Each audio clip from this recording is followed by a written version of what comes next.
Ce que vous voyez, c'est plus de 2 tonnes de cocaïne cachée dans un seul conteneur. Valeur estimée, 130 millions d'euros. Mais ce n'est pas la quantité qui choque le plus, c'est la méthode utilisée.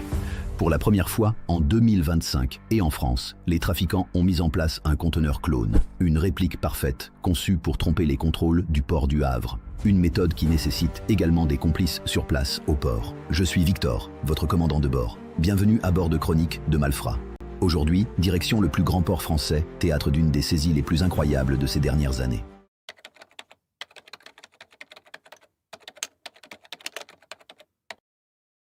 Lundi 30 décembre 2024, Le Havre.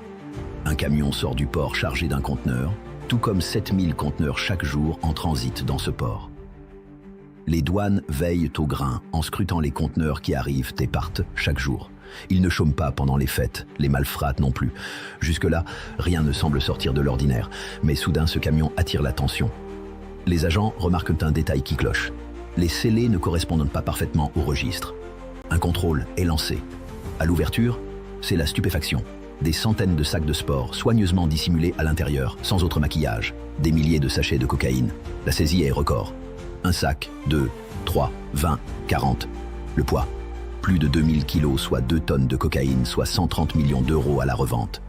Jamais une saisie unitaire de cette ampleur n'avait été réalisée au Havre. Mais une question obsède immédiatement les enquêteurs. Comment un conteneur entier de cocaïne si peu dissimulé a-t-il pu se retrouver ici ?